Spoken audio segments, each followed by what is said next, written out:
네, 안녕하세요. 칩스입니다. 오늘은 저번 시간에 이어서 불을 끄는 소화 설비 2편으로 스프링클러 설비와 가스계 소화 설비에 대해서 정리해 보도록 하겠습니다. 먼저 스프링클러 설비. 이거는 이제 천장에 매달려 있는 거 자주 보셨죠? 그래서 불이 나면 천장에서부터 물을 촥 뿜어서 불을 끄는 그런 설비인데, 알고 계신 것처럼 이 스프링클러는 불이 나면 얘가 알아서 물이 팡 터지죠? 그래서 이렇게 알아서 물을 터트려주는 자동식 소화 설비에 해당하고요. 얘 구조를 한번 뜯어보면 겉에 이 프레임이 있어서 요 헤드 부분과 디플렉터를 연결해주고요. 그 다음에는 물이 여기에 부딪혀서 반사가 되겠죠? 그래서 물을 세분해서 사방으로 퍼뜨리는 디플렉터가 있습니다. 그리고 중요한 게 이 가멸체라는 부분이 있어서 얘가 특정 온도에서 불이다 이렇게 반응을 하는데, 그 특정 온도가 되면 이 가멸체가 팅 빠지면서 물이 방수가 되는 그런 구조인데요. 근데 이 가멸체가 모든 스프링클러 설비에 다 있는 건 아니라서 가멸체가 있으면 폐쇄형 스프링클러, 없으면 개방형 스프링클러라고 부릅니다. 가멸체가 여기 프레임 가운데를 막고 있으니까 폐쇄형이고, 가멸체가 없으면 여기가 횡하니 뚫려 있어서 개방형, 이렇게 생각하시면 헷갈리지 않겠죠? 그 다음에 중요한 스프링클러 설비의 종류, 크게 4가지를 볼 건데요. 우리 아까 가멸체가 있냐 없냐로 폐쇄형, 개방형 나눴죠. 그래서 폐쇄형에서 3개, 개방형에서 1개 이렇게 볼 텐데, 가장 먼저 폐쇄형 중에서 습식 스프링클러, 요 그림으로 살펴볼게요. 요 배관, 이 파이프가 이제 각 장치들을 이어주는 역할을 하겠죠. 그리고 이때 이 습식 스프링클러는 이 배관 내부가 가압수, 물로 채워져 있다는 게 가장 큰 특징입니다. 그래서 습식인 거예요. 물이라 상시 젖어 있으니까. 그래서 어떻게 작동하냐면, 여기 그림에서 이 부분이 이제 스프링클러인데, 여기 안에 가멸체가 불났는데 하고 화재 감지하면 팡 터지면서 물을 막 방수하겠죠. 헤드를 개방한다. 그러고 나면 이 2차 측 배관이라고 하는 스프링클러에 인접한 이 배관에서 물이 다 빠져나가니까 안에 있던 압력도 점점 떨어지겠죠. 압력이 저하가 된다. 그러면 2차 측 배관 밑에 있는 이 1차 측 배관의 유수 검지 장치, 그러니까 그냥 쉽게 표현해서 물이 흘러가야 되는구나 이걸 알아채는 역할을 하는 유수 검지 장치인 알람 밸브라는 애가 있는데, 이 장치에서 클래퍼 뚜껑이 개방되고 압력 스위치가 작동하면서 사이렌 울려주고 화재 표시 등에 불 켜서 불난 거 알리고, 밸브 열렸다고 밸브 개방 표시 등에도 점등된다. 그 다음에는 우리 구면이죠.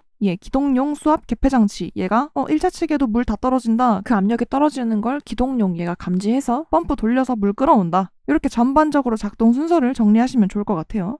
자, 그럼 여기서 2가지가 머리에 스쳐 지나가겠죠. 첫째, 기동용 이 친구 어디서 봤더라? 이 친구는 저번에 옥내 소화전 그때 봤던 친구고, 둘째, 클래퍼 뚜껑 열리는 거 이거 무슨 소리지? 자, 이게 궁금하실 거예요. 그쵸?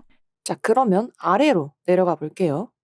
알람 밸브 유수 검지 장치와 클래퍼 이렇게 있는데, 유수, 물의 흐름을 검사하고 알아채는 장치를 습식에서는 알람 밸브라고 말하고, 우리 아까 스프링클러 터져서 밀접해 있는 2차 측 물이 빠지면 압력 떨어지면서 아래 1차 측 배관에서 물 끌어올렸죠. 이게 이제 이 그림처럼 물이 이쪽으로 이렇게 끌어올려지면 원래는 이 가운데에 요 판때기, 클래퍼라는 애가 이렇게 누워있다가 물이 솟구치면서 얘도 그 방향으로 이렇게 열리겠죠? 한마디로 클래퍼 뚜껑이 열린다. 그러면 여기에 이렇게 작은 구멍들, 시트링 홀이라고 있는데, 얘네들 사이로 물이 조금씩 막 흘러나갈 거 아니에요. 그때 다량의 물이 유입되면서 압력 스위치를 작동시키고, 그러면 얘가 사이렌 울려주고 화재 표시 등에 불 켜주고 밸브 개방 등 켜서 알려준다. 그 다음에는 펌프가 기동이 됐었죠. 이 2가지 그림 같이 보시면서 전반적인 습식 스프링클러의 흐름을 정리해 주시면 좋을 것 같습니다. 자, 그 다음 건식은 대체로 습식이랑 작동 과정이 비슷한데, 가장 큰 차이점이 뭐냐면, 아까 습식은 배관 내부가 물이었죠. 근데 이 건식은 이름부터 건조함이 느껴지죠. 그래서 1차 측 배관에는 가압수, 물이 들어있지만 2차 측 배관에는 압축 공기 또는 질소가스의 기체로 채워진 상태래요. 그래서 이 공기를 압축해주는 장치인 공기 압축기, 에어 컴프레셔가 있습니다. 에어 콤프레셔라고 쓰더라고요.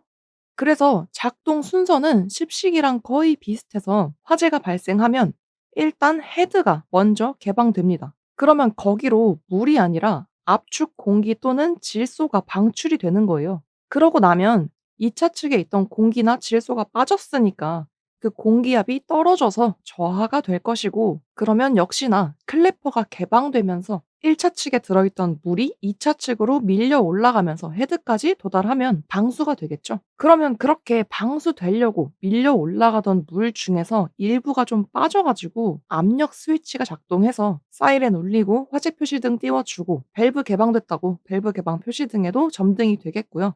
그렇게 압력이 뚝뚝 떨어지면 기동용 수압 개폐 장치가 "펌프 돌려." 이렇게 해 가지고 펌프를 기동해서 압력을 보충하겠죠. 그래서 건식에서 쓰는 유수 검지 장치의 이름은 역시나 건조한 이름의 드라이 밸브라고 한다는 거 기억해 주시고요. 그다음은 폐쇄형 스프링클러 3총사의 막내인 준비 작동식 스프링클러 보겠습니다. 보통 막내들은요, 첫째 형, 둘째 누나가 막 혼날 때 눈치를 많이 봐서 그런지 눈치가 굉장히 빠르죠. 그래서 좀 약삭 빠르고 똘똘하고 그렇잖아요. 준비 작동식은 이름 그대로예요. 위에 습식이 누나가 일단 감열체가 화재인 것 같다 그러면 냅다 물부터 뿌리고 압력 스위치 작동하면서 사이렌 울렸잖아요. 근데 이 준비 작동식 막내는 누나랑 좀 다르게 대피를 먼저 시킨다. 이게 좀 큰 특징이라고 보시면 좋을 것 같아요. 자, 그래서 준비식은 2차 측 배관 내부가 대기압으로 채워져 있대요. 그 다음에 감지기가 따로 필요하다. 얘는 대피부터 시킨다고 했잖아요. 물 뿌리는 게 아니라. 근데 불난 것도 아닌데 막 아무 때고 사이렌 울려버리면 곤란하겠죠. 그래서 감지기를 따로 설치를 해서 진짜 불이 났는지 아닌지 그 화재 감지에만 특화된 감지기 A와 B를 따로 설치해야 한다. 아주 큰 특징이죠. 자, 그래서 준비 작동식 스프링클러의 동작 순서를 보면 화재가 발생을 하겠죠? 그러면 감지기 A와 B, 얘네 두 보병이 이제 일을 하는 거예요. 감지기 A or B, 그러니까 A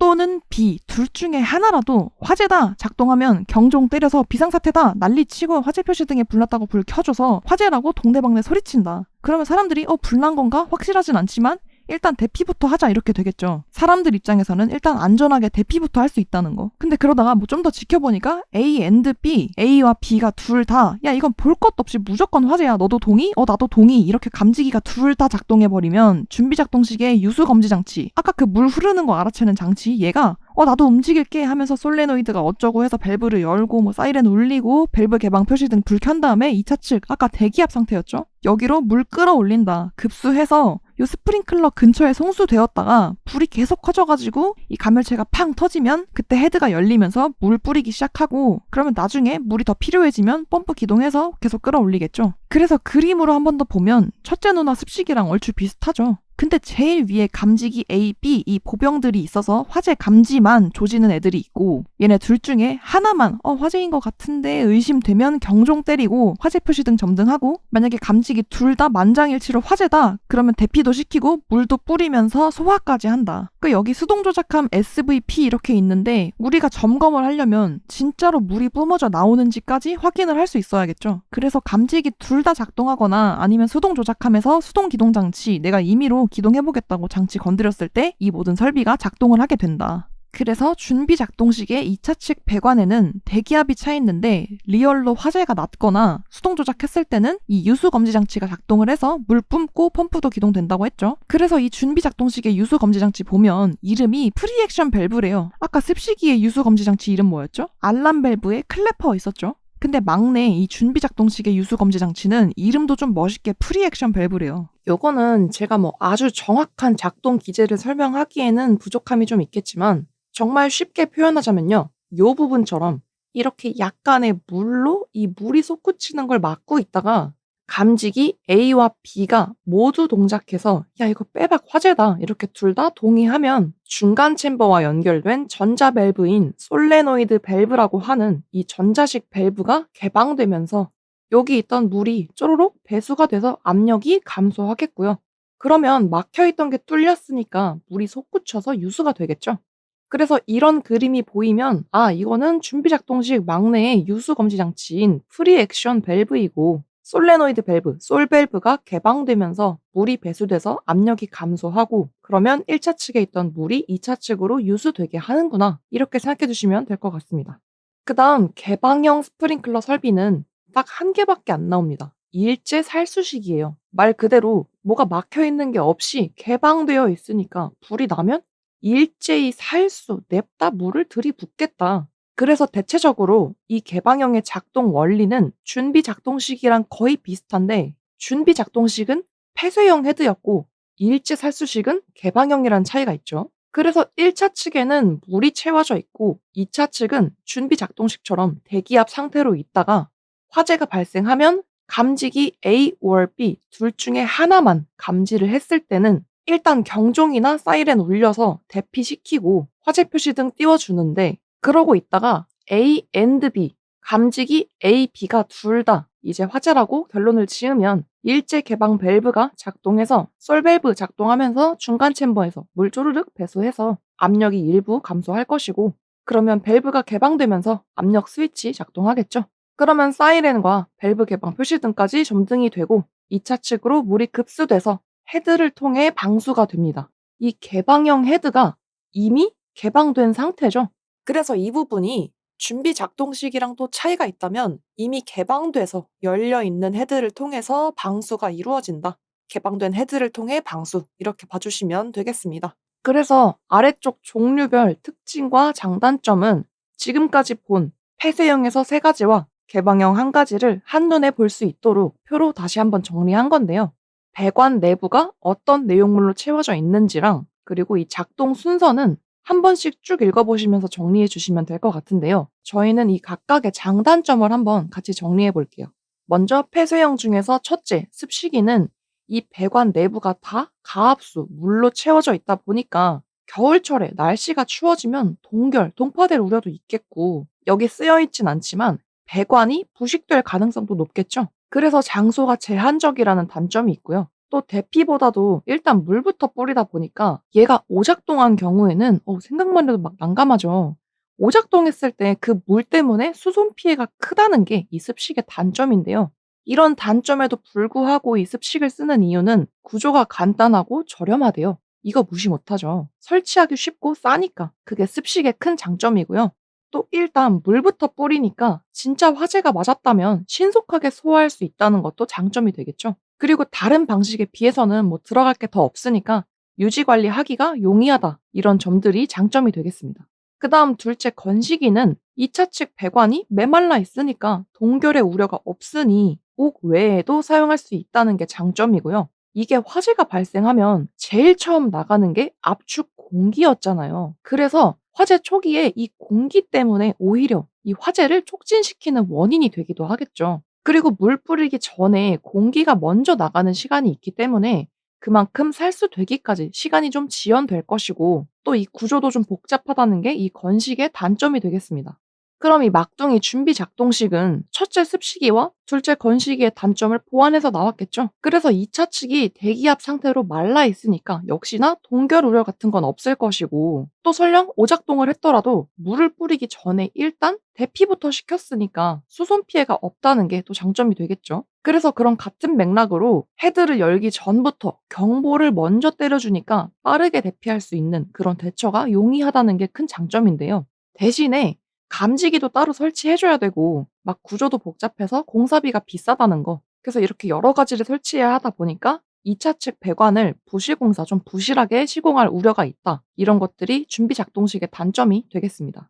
마지막 유일한 개방형 일제 살수식은요. 일단 일제히 물을 대량으로 뿌려주니까 신속한 소화가 가능하고, 아무래도 뭐 거치는 거 없이 물을 막 많이 뿌려줄 수 있어서 그런지 층고가 높은 곳에서도 소화할 수 있다는 게 장점이라고 하죠. 대신에 이렇게 대량으로 물을 막 뿌려대면 그만큼 수손 피해가 클 것이고, 이것도 마찬가지로 감지기를 별도로 설치해줘야 한다는 것이 일제 살수식의 단점이 될 수 있겠습니다. 자, 그 다음엔 그래서 이러한 스프링클러 설비의 점검을 볼 텐데, 점검에 들어가기에 앞서서 기본적으로 이 스프링클러 설비를 점검하기 전에는, 지금 얘네들은 작동하기 시작하면 사이렌 경보를 막 울리잖아요. 근데 이러다 말고 갑자기 사이렌 울리면 그 사람들이 혼란을 겪을 수밖에 없기 때문에 뭐 지금부터 점검이 있을 예정입니다, 이렇게 사전 통보를 하거나, 또는 수신반에서 경보 스위치를 잠시 정지시켜 놓고 시험을 시작할 수 있도록 해야 되겠습니다.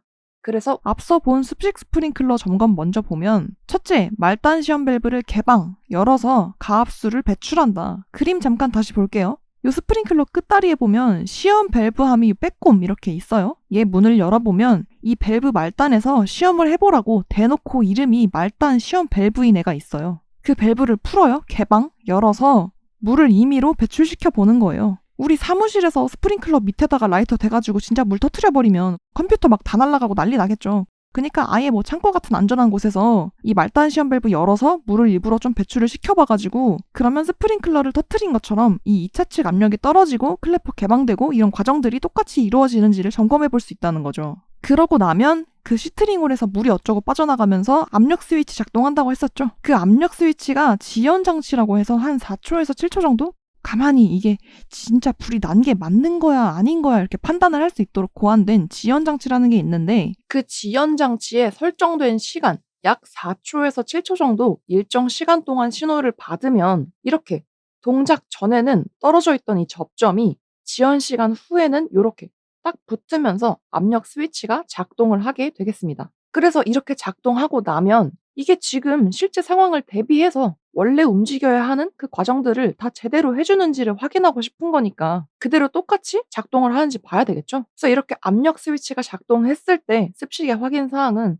화재 표시 등, 밸브 개방 표시 등 점등해 주고 사이렌 경보 울려 주는지, 그러고 나면 펌프가 자동으로 기동되는지까지. 왜냐면 실제 화재였다면 물을 방수하면서 이 펌프가 자동 기동될 테니까 이렇게 펌프의 자동 기동까지 확인하면 되겠습니다. 그러고 시험 끝나서 복구할 때는 아까 말단 시험 밸브 열어둔 거 잠그면 이제 물이 더 안 나가니까 2차 측에 가압수가 다시 찰 것이고, 그러면 그 압력에 의해서 클래퍼 뚜껑도 다시 닫히고, 그렇게 압력이 채워지면 펌프가 자동으로 정지한다고 했죠. 근데 대신에 저번 시간에 얘기했던 것처럼 주 펌프는 사람이 나중에 가서 수동으로 정지시켜줘야 한다. 이렇게 점검 후 복구까지 진행하면 되겠고요.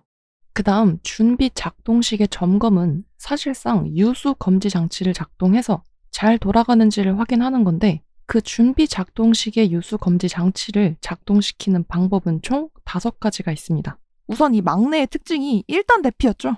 근데 이거 점검하는 건데 경보 막 울려가지고 사람들 혼란에 빠뜨리면 안 되니까 경보로 인한 혼선을 방지하기 위해서 사람들한테 점검할 거라고 사전에 통보를 해야 한다. 자, 그러고 나면 이 프리액션 밸브가 잘 작동하는지 점검을 하는 방법이 총 5개가 있대요.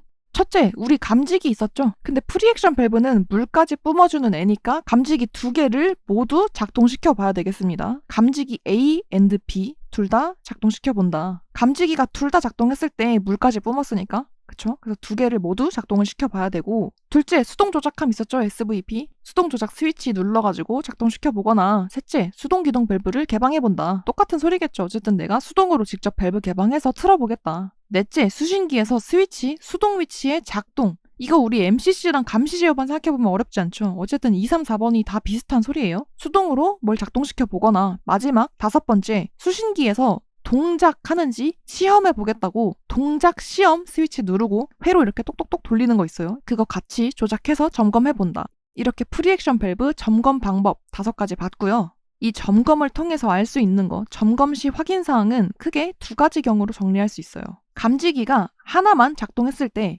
그리고 둘 다 작동했을 때, 이렇게 2가지 경우. 먼저 감지기 A or B, A 또는 B니까 둘 중에 하나가 작동을 하면 이때는 물 뿌리는 것보다는 사람들을 대피시키는 게 먼저라고 했죠. 그래서 화재 표시 등, 그리고 지구 표시 등은 나중에도 보겠지만 어느 구역에서 화재가 발생했는지 표시해주는 지구 표시 등, 불 났다고 점등해서 알려주고, 경종 막 소리 시끄럽게 울려서 동네방네 소문 내는지 확인한다. 둘째로 감지기 A and B, A와 B 둘 다 작동했다. 이거는 만장일치 화재다. 그러면 대피도 시키고 물도 뿌려서 소화해야겠죠. 그래서 이 경우에는 사이렌 울리는 거 당연하고, 전자밸브 이거 솔레노이드 밸브 작동해서 물 쪼로록 했던 거 작동하는지 확인하고, 그러면 밸브 열리니까 밸브 개방 등 점등도 확인하고, 그러고 나면 펌프까지 자동으로 기동되는지 확인해보는 걸로 마무리할 수 있겠죠. 자, 그래서 이러한 스프링클러 설비도 방수가 되는 거니까 그 방수량과 방수 압력이 정해져 있는데요. 스프링클러 설비의 방수량은 분당 80리터인 80리터 per 민 이상 방수가 되어야 되겠고요. 참고로 저번 영상에서 말한 옥내 소화전의 방수량은 130리터 per 민이었고, 옥외 소화전은 350리터 per 민이었죠. 그리고 스프링클러 설비는 80리터 per 민이라는 거 암기해 주시고요. 방수 압력은 0.1에서 1.2 메가파스칼 범위도 같이 암기해 주시면 되겠습니다. 그 다음은 스프링클러 설비의 설치 기준인데요. 이거는 이러한 특성을 가진 장소에서 이 기준 개수만큼의 헤드에서 방수가 된다는 의미에 가깝습니다. 그래서 가장 많은 헤드 개수는 30개인데요. 특수, 판매 10일 지하 이 장소에서는 가장 많은 30개가 기준 개수가 된다. 특수 판매 10일 지하 30개 요렇게 암기해 주시고요. 그 외에는 뭐 10층 이하에서 그 밖에 것 이래 가지고 20개씩 들어가 있죠. 그리고 나머지 특징적인 게 그 스프링클러의 헤드, 물이 방수되는 그 헤드를 부착하는 높이가 8m 미만일 때, 8m가 안 될 때 기준 개수가 10개고요. 또 중요한 거, 제일 중요한 게 아파트일 때는 그 기준 개수가 10개라는 거 꼭 기억해 주시고요. 그래서 또 나왔죠. 이 저수량 구하기. 그래도 저번에 옥내소화전 그 수원의 저수량 구하는 거 우리 이미 완벽하게 숙지했기 때문에 이 정도는 껌입니다. 강습 교재상에는 개방형 헤드 그 일제 살수식 하나밖에 없는 그 개방형의 계산법도 적혀 있긴 한데 그 부분은 제외하고요. 저희는 이 폐쇄형 헤드일 때 저수량 구하는 방법만 가볍게 살펴보도록 하겠습니다. 스프링클러 헤드가 폐쇄형일 경우에는요. 헤드 기준 개수 곱하기 1.6톤을 한 게 이 폐쇄형 스프링클러 설비의 저수량이래요. 헤드 기준 개수라는 건 방금 위에서 봤던 그 표, 그게 기준 개수겠고, 그럼 이 1.6톤을 곱한다는 거, 이거는 우리가 이미 알고 있죠. 얘는 스프링클러니까 아까 말한 방수량, 분당 80리터 방수해줘야 되는데 29층 이하일 때는 그걸로 몇 분을 버텨야 된다고 했죠? 20분간 버텨줘야 되기 때문에 80리터씩 20분이라서 헤드 기준 개수의 1.6을 곱해주는 건데 그럼 예를 들어서 아까 아파트의 경우에는 이 기준 개수가 10개였으니까 아파트가 29층 이하라면 기준 개수 10개에 80리터씩 20분을 버텨줘야 하는 1.6톤을 곱해주면 이 스프링클러 설비에 쓸 저수량은 16톤을 확보해야 되겠구나 알 수 있겠죠. 그래서 나머지 부분 30층에서 49층 이하일 때는 80리터씩 40분간 버텨줘야 되니까 기준 개수에 3.2톤을 곱해서 계산하면 되겠고 또 50층 이상에서는 80리터로 60분간 버텨줘야 되니까 헤드 기준 개수에 4.8톤을 곱해서 계산해 주시면 되겠습니다. 그 다음 스프링클러 설비의 배관은 뭐 큰 내용은 없고요. 가지 배관과 교차 배관이라는 게 있는데 먼저 그림으로 보시면 이렇게 큰 줄기가 이제 교차 배관, 나한테서 교차해서 가지를 뻗어 나가라 하듯이 이렇게 큰 줄기가 교차 배관이고요. 거기서 뻗어 나와서 가지를 치는 애들이 가지 배관이겠죠. 그래서 이렇게 뻗어 나온 가지 배관에 이 스프링클러 헤드가 대롱대롱 설치가 되겠고요. 이 가지 배관은 토너먼트 방식이면 안 된대요. 이런 식으로.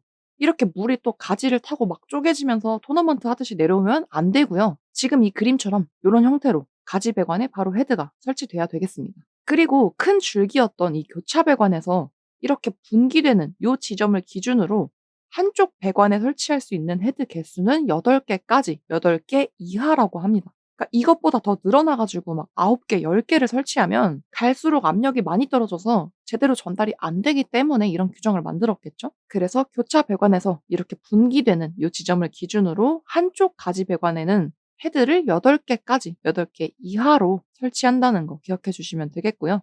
그 큰 줄기가 돼주는 교차 배관은 직접 또는 수직 배관을 통해 가지 배관에 급수를 해주는 역할이래요. 그래서 그 가지 배관과는 수평하거나 또는 밑으로 들어가도록 설치하라는데 왜냐면요. 이 그림으로 보면 이 교차 배관이 가지 배관보다 높아버리면 물이 그냥 아래로 자연스럽게 이렇게 흐르다 보니까 중간에 물때가 끼거나 하면 그게 점점 쌓이면서 이 물의 흐름을 막게 되겠죠. 그래서 교차 배관을 가지 배관이랑 수평하거나 또는 그 가지 배관보다 낮아지게 설치해서 물때가 끼려다가도 이 제일 큰 배관에서부터 물이 아래에서 위로 이렇게 치솟아서 압력으로 쭉 밀어주면 이렇게 껴있던 물때도 위로 쭉 밀려 올려지면서 잘 안 끼게 될 테니까. 그래서 교차 배관은 가지 배관과 수평하거나 그보다 밑으로 설치해야 되겠습니다.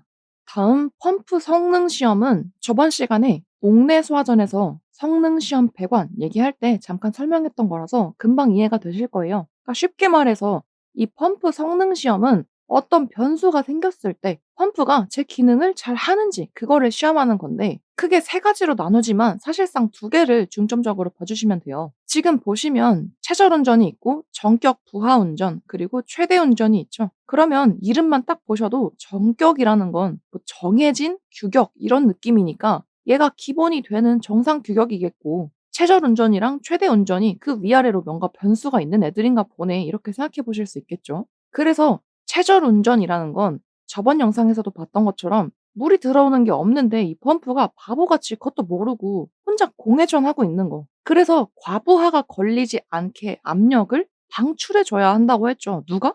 안심시켜주는 릴리프 밸브가 그게 최절 운전이고요. 최대 운전은 그 반대로 물이 생각보다 많이 나가는데? 그래서 압력이 막 뚝뚝 떨어지면 물줄기가 약해져서 소화가 제대로 안 될 테니까 이렇게 물이 최대로 막 많이 나가더라도 최소한 소화를 할 수는 있게끔 이 정도의 일정한 압력은 유지를 해 줘야지 하는 게 최대 운전입니다. 그럼 설명 끝났죠? 그래서 제일 위에 준비 사항은 그니까 이 시험은 방금 말한 그런 변수가 생겼을 때 이 펌프들이나 장치가 제대로 작동하는지를 보려고 하는 거니까 주펌프와 충압펌프를 내 임의대로 그런 변수가 생긴 상황처럼 만들어서 설정을 해 줘야 되겠죠. 그니까 주펌프, 충압펌프를 수동 상태로 일단 두고요. 가장 먼저는 이 최절운전, 펌프가 공회전하면서 막 수온도 올라가서 뜨거워지고 막 과압이 걸리는 이런 상황부터 먼저 시험을 하고 마지막으로 갈수록 그 잠궜던 물을 왕창 틀어보는 최대 운전의 순서로 진행을 할 거라서 시작 전 준비 사항에 펌프 토출축 개폐 밸브를 폐쇄, 잠근다는 설명이 있어요. 이 시험을 하는 동안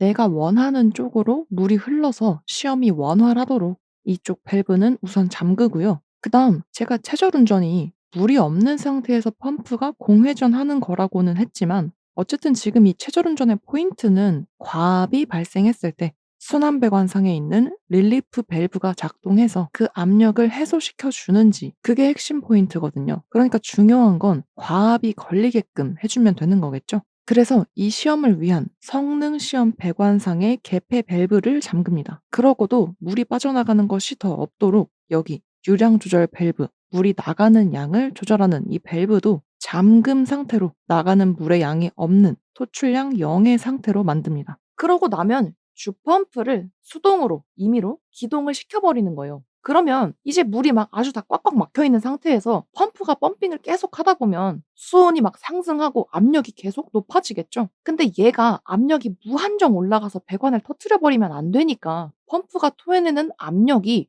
140% 이하로 제한이 걸리는지를 확인해야 된다는 거예요. 정리하자면 이렇게 위로 올라가는 밸브, 뭐 옆으로 빠지는 밸브, 어쨌든 모든 밸브는 다 잠궈서 뱉어서 나가는 물, 토출량이 0인 상태에서 이렇게 물로 꽉 채워놓고서 펌프를 기동했을 때 얘가 아무리 과압이 걸린다 하더라도 전격 토출 압력, 원래 적정하게 나가야 하는 그 압력보다 아무리 높아진다 해도 그 전격 압력의 140% 이하로 알아서 제한을 걸어서 터지지 않게 막아주는지 그리고 또 그때 이런 최절 압력이 되기 전에 최절 압력 미만에서 릴리프 밸브가 작동해서 개방돼 가지고 일부 물을 쪼르륵 뱉어내서 이 과압을 방출해 주는지 요거를 시험하는 게 최절 운전이 되겠습니다.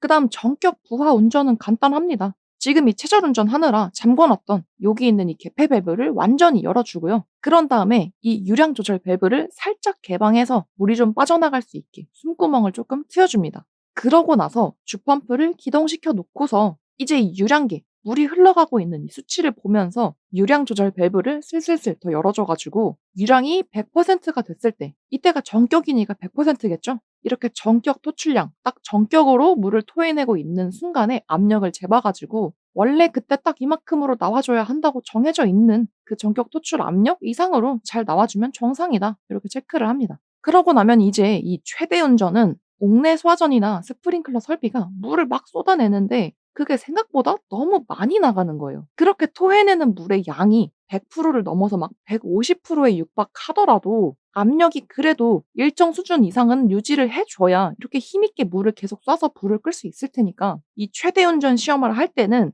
이 유량 조절 밸브를 더 많이 개방해서 유량계상으로 나가는 물의 양, 그러니까 토해내는 이 토출량이 전격 토출량의 150%에 육박했을 때 그니까 원래 적정하게 나가야 하는 물의 양, 전격 토출량보다도 더 많이 나가서 그 토해내는 물의 양, 토출량이 전격 토출량의 150% 수준으로 많이 나가더라도 그래도 전격 토출 압력, 뽑아줘야 되는 압력의 65% 이상으로는 압력을 뽑아내 주고 있다면 정상으로 봅니다. 그래서 그래프상으로 나타내면 이 가로축의 유량, 나가는 물의 양을 0으로 만들어 놓고서 이 펌프에 일부러 과압이 걸리게 만들어 놓은 상태에서 세로축의 양정, 끌어올리는 힘, 압력이죠. 이 압력이 140% 이하로 딱 여기까지 이렇게 제한을 걸어주는 게 최절 운전에 해당하겠고요. 거기서 유량 조절 밸브를 좀 더 열어서 이 물을 토해내는 양, 토출량이 100일 때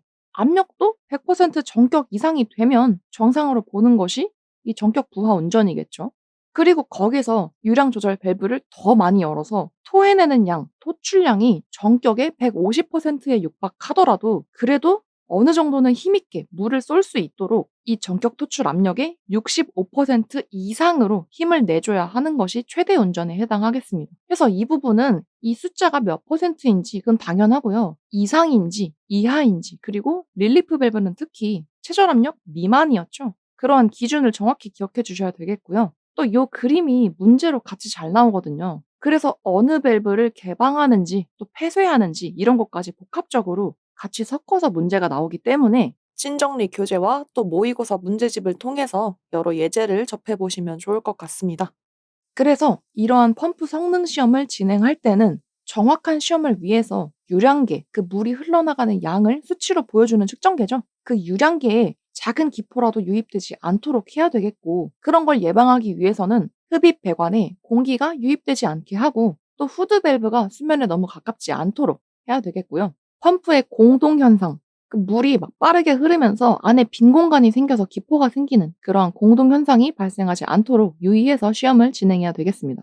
넘어가서 가스계 소화 설비 보겠습니다. 그러니까 얘네는 물 뿌리는 게 아니라 기체 상태의 가스를 살포해서 소화를 하는 애들이겠죠. 뭐가 있나 한번 보면 먼저 이산화탄소 소화 설비가 있습니다. 자주 언급했었죠. 그래서 이 이산화탄소는 심부 화재에 적합하다 이렇게 돼 있는데 심부라는 건 이제 그 불타고 있는 가연물의 내부 깊은 곳에서 연소가 일어나는 화재를 심부 화재라고 하는데 그런 내부의 깊은 곳에 불을 끌 때 적합한 게 이 이산화탄소의 장점이래요. 그리고 전에도 한번 얘기했었는데 전기 화재 보면 비싼 컴퓨터들 막 고가의 전기 제품들이 밀집한 연구실 이런 곳에 불이 났는데 거기다가 물이나 분말수화기 냈다 뿌리면 이게 그 기기들이랑 짬뽕이 될 거 아니에요. 그러면 그 비싼 장비들 속에서 살릴 수 있는 게 얼마 안 남겠죠. 그래서 그런 전기 화재에는 원래도 이 가스 소화가 감전 위험도 없고 적응성이 좋기도 하지만 이런 현실적인 면에서 진화 후에도 깨끗하니까 그런 기기들에 남는 피해가 적은 거 이게 또 장점이 되겠습니다. 반면에 이 이산화탄소 자체가 다룰 때 굉장히 조심해야 돼요. 아주 고압 설비라서 주의와 관리가 필수고 이게 저번에도 말했지만 동상에 걸릴 수도 있을 정도로 굉장히 차갑다고 했죠. 그래서 냉각 효과도 있지만 그런 만큼 동상의 우려가 있기도 하고 또 이 농도가 짙어지면 사람이 질식할 위험도 있기 때문에 방사하기 전에 사람들을 다 내보내야 된다. 그리고 고압 설비인 만큼 뿌릴 때 소음도 굉장히 크다는 거 이런 단점들을 같이 정리하시면 되겠고 넘어가서 할론 소화 설비, 할로겐 화합물 소화 설비 간단하게 볼 건데 할론은 불연성 가스, 할로겐 화합물은 불활성 기체래요. 그래서 불연성이라는 건 불이 잘 안 붙는 거, 연소가 잘 안 되는 애라서 이 불이 나가지고 계속 연소하려고 하는 성질을 억제시키는 부촉매 작용 얘기했었죠. 그 역할을 하는 것이 할론 소화 약제이고 질식 및 냉각, 억제 소화 역할을 한다. 그 다음에 불활성이라는 건 애가 이렇게 뭔 변화도 잘 없고 반응을 잘 안 해주는 애라서 얘도 마찬가지로 계속 연소하려고 하는 애들 사이에 낑겨주면 그 불타는 애들이랑 섞여서 놀질 않으니까 연소에 방해가 되겠죠. 그래서 이 할론이나 할로겐 화합물도 결국은 이산화탄소 설비랑 그 안에 내용물만 다르지 결국은 가스 분출해서 화재 진압하는 가스계 소화 설비에 포함되고 이산화탄소의 장단점 그리고 할론, 할로겐은 부촉매 역할을 한다는 큰 특징들 정리해서 암기해 두시면 되겠습니다. 그래서 페이지 아래쪽에 약제 방출 방식이라 하고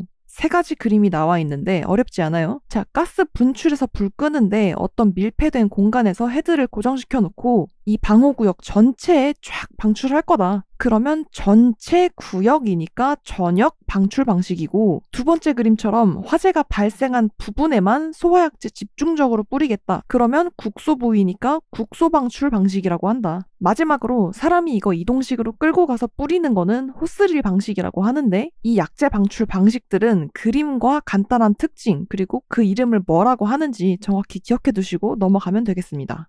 그래서 이러한 가스계 소화 설비의 주요 구성과 작동 과정이 있는데 이거는 한 화면에 다 담기가 어려워서 작동 과정을 보면서 주요 구성들도 같이 설명을 할 거라 교재랑 같이 봐주시면 더 좋을 것 같습니다. 자, 이게 이제 가스계 소화 설비가 작동하는 과정을 그림으로 나타낸 건데요.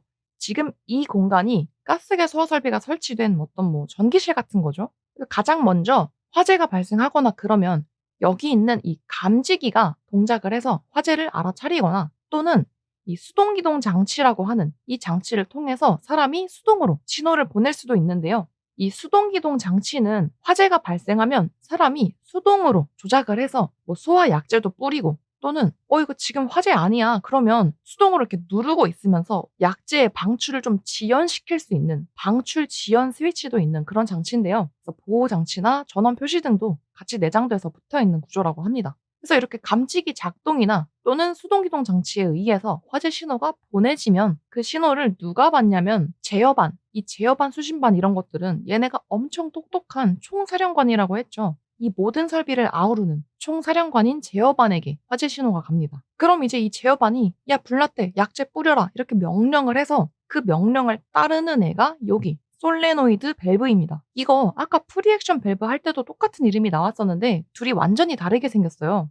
근데 이 가스계에서 말하는 솔밸브는 특징이 아주 강합니다. 그림으로 보여드리면 이렇게 총처럼 생겼거든요. 그래서 하는 일도 총이랑 똑같습니다. 격발을 해요. 이 솔밸브가 동작하기 전에는 이렇게 침 길이가 짧은 상태로 있다가 총사령관인 제어반한테 명령을 받으면 픽 하고 침을 쏴가지고 격발을 하는데 이렇게 격발하기 전에 인간들에게 30초의 시간을 줘요. 왜냐면 이 가스계 맨 처음 얘기할 때 이산화탄소 같은 경우에는 굉장히 고압이고 또 차가워서 잘못하면 동상에 걸릴 수도 있고 또는 질식의 위험도 있다고 했잖아요. 그래서 이 솔밸브가 총을 쏘면 이제 정말로 약재가 나가기 직전의 상황이 되는 거니까 내가 쏘기 전에 30초의 시간을 줄게 이렇게 지연 시간 30초가 주어지고 그 30초가 지나면 드디어 솔밸브가 격발을 하겠죠. 그래서 침을 픽 쏘면 기동용 가스가 방출돼서 이 라인을 따라 이렇게 이동하게 됩니다. 이 기동용 가스는요, 실제로 불을 끄는 그 약재가 아니라 그 소화 약재로 쓰이는 가스를 깨워주러 가는 게 이 기동용 가스인데요. 이렇게 방출된 기동용 가스가 라인을 따라서 쭉 가가지고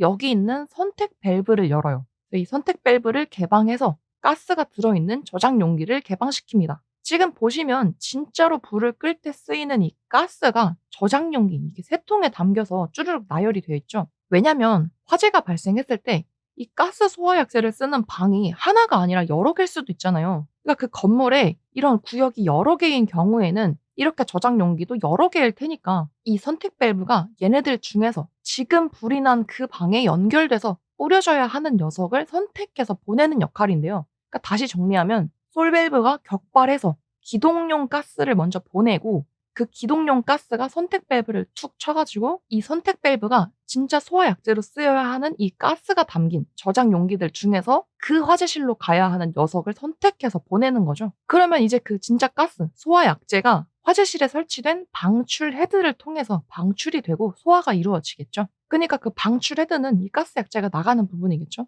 여기서 소화가 이루어지고 이렇게 소화 약재가 방출되면 그중에 일부 약간의 가스가 다시 이쪽으로 타고 흐르면서 압력 스위치를 작동시키고요. 그러면 이 압력 스위치가 하는 일이 다른 데로 뭐 전기적인 신호 보내가지고 뭘 울리거나 작동시키거나 이런 거 하는 애였죠. 그러니까 여기서도 마찬가지로 이 압력 스위치의 신호에 의해서 해당 구역의 방출 표시 등의 불이 탁 켜집니다. 왜냐면 여기에는 막 질식할 수도 있고 동상 걸릴 수도 있는 그런 가스 약재가 뿌려지고 있으니까 여기에 들어가지 마세요. 이렇게 방출 표시등이 점등되고 그러면 화재 표시등에도 불이 들어오고 음향 당연히 울려주겠고 거기에 자동 폐쇄 장치 마찬가지로 사람들 못 들어가게 자동 폐쇄 장치가 작동해서 자동으로 폐쇄해주고 또 환기팬은 계속 작동하고 있으면 이 이산화탄소 가스가 밖으로도 누출될 수 있기 때문에 환기팬은 정지를 시키는 이런 과정을 거쳐서 가스계 소화 설비가 이루어지겠고요. 여기서 또 포인트는 방출 표시등. 이거는 오로지 가스계에서만 등장하는 구조라는 거. 왜냐면 가스를 방출했다고 사람들 못 들어가게 불을 띄워주는 표시등이니까 이 방출 표시등을 이 가스계가 아니라 다른 설비의 구조라고 설명하는 문제가 나오면 걔를 틀린 답으로 잘 골라내셔야 되겠습니다. 그 다음에는 구조를 봤으니까 점검해야겠죠. 가스계 소화 설비 점검은 결국엔 그 솔레노이드 밸브가 핵심인데요. 점검을 하기 전에 안전 조치로 미리 물밑 작업을 해놔야 되는 게 있습니다. 1번에 조작 동관과 개방용 동관을 분리해야 된다 이렇게 써져 있는데 아까 솔레노이드 밸브 작동하면 기동용 가스가 선택 밸브 거쳐서 저장된 용기에서 약재 방출하고 그런다고 했죠. 그래서 지금은 테스트만 해볼 건데 약재를 진짜 방출하면 안 되니까 그런 걸 방지하는 차원에서 거기에 연결되어 있는 동관들, 가스가 이동하는 구리관, 조작 동관과 개방용 동관을 분리를 해준다. 그러니까 잠깐 이렇게 끊어놓는다고 보시면 돼요. 그 다음에 솔레노이드 밸브를 연동 정지 상태에 둬서 소화 설비랑 연동되어져 있는 걸 일단 정지를 시키고 이 솔밸브가 철가방 같은 기동용기함에 들어있다고 했죠. 그래서 이 점검이라는 게 결국은 솔밸브가 제대로 격발이 되는지를 확인할 거라서 얘만 철가방에서 꺼낼 거예요. 근데 막 꺼내다가 얘가 내 의도랑 다르게 격발이 돼버리면 가스가 방출되거나 할 수도 있으니까 방금처럼 뭐 이렇게 뭐 다 끊고 정지시키고 이렇게 하면서 이 솔밸브도 최대한 안전하게 꺼내야 되는데 우리 그 비비탄총 같은 거 보면 걸쇠 같은 거 걸어서 방아쇠 눌러도 발사 안 되게 홀드시키는 거 있죠. 그것처럼 안전핀을 일단 걸어놔서 실수로 내가 뭐 잘못 눌러도 발사가 안 되게 안전핀을 걸고 그 다음에 솔레노이드 밸브를 기동 용기하면서 이렇게 분리한다 하면서 꺼내는 거죠. 그 다음 마지막으로 안전핀을 다시 풀어서 이제 내가 직접 이 솔밸브를 격발시켜 볼 수 있도록 준비 작업, 안전 조치를 이렇게 끝내 놓아야 한다는 거. 그래서 이제 격발 시험 어떻게 하냐면 총 5가지 방법이 있는데요. 감지기 A, B 작동시켜봐서 감지기가 화재 상황 감지한 것처럼 속이는 거죠. 이렇게 교차회로 방식의 감지기 A, B를 동작시켜 보거나 수동 조작함 계속 얘기했죠. 여기서 기동 스위치 눌러서 작동시켜 보거나 솔밸브 자체에 이제 수동 조작 버튼이라는 게 있어가지고 이거 누르면 즉시 격발이 되거든요. 이 수동 조작 버튼 눌러서 즉시 격발되는지 확인해 보거나 제어반에서 수동 조작 스위치 눌러서 작동시켜 본다. 요때는 우리 이제 수동의 기동 위치 이렇게 둬서 수동 기동 시켜볼 수 있겠죠. 자, 이렇게 가스계 소화 설비에서 솔밸브를 격발시켜보는 걸로 점검을 할 수 있는데 가스가 막 방출되면 위험하니까 점검 전에 안전조치 사항들이 있었죠. 그 부분까지 챙겨가시면 되겠고 이번 영상의 마지막 가스계 소화 설비 점검 끝나고 복구를 어떻게 하는지까지만 볼게요. 먼저 제어반에서 복구 스위치를 누른다. 복구할 거니까. 근데 이게 수신기 타입에 따라서 점검하기 전에 복구 버튼을 먼저 눌러놓은 경우도 있나 봐요. 그럴 때는 복구 버튼을 다시 한번 눌러서 리셋을 시키고 그 다음 2번에 보충 설명을 조금 할게요. 이거는 아까 전에 격발 시험 방법 중에서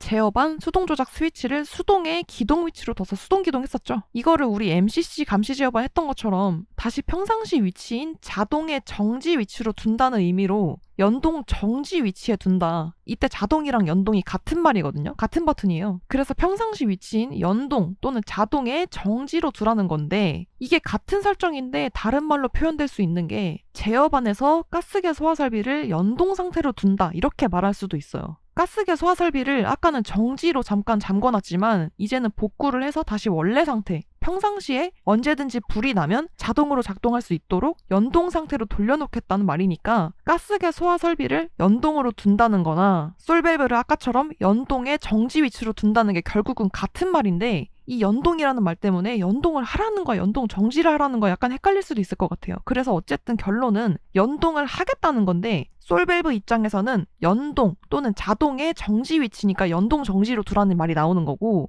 제어반과 가스계 소화 설비를 연동하겠다 그래서 연동 버튼을 누른다 이렇게 2가지로 표현할 수 있을 것 같아요. 그러고 나면 격발 시험 해보느라 격발된 상태로 되어 있는 이 솔밸브를 원래대로 복구를 해줘야 되는데 아래 그림에서 보시면 격발 전에는 이렇게 침 길이가 짧다고 했죠.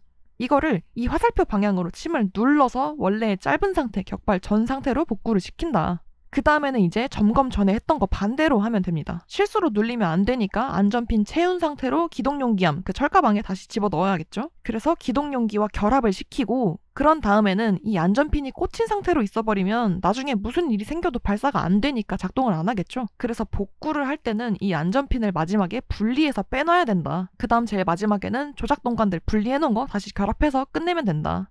자, 여기까지 이 과목 설비 파트에서 소화 설비에 해당하는 내용들을 정리해 보았습니다. 아직은 조금 개념이 낯설으셔서 다시 돌려보고 싶은 부분이 있으시다면 더보기란에서 타임스탬프 찍어가지고 쉽게 반복해서 보실 수 있으니까 어렵게 느껴지시는 부분들은 여러 번 반복해서 봐주시는 것을 권해드립니다. 네, 이번 시간도 정말 고생 많으셨고요. 저는 다음 영상에서 뵙겠습니다. 감사합니다.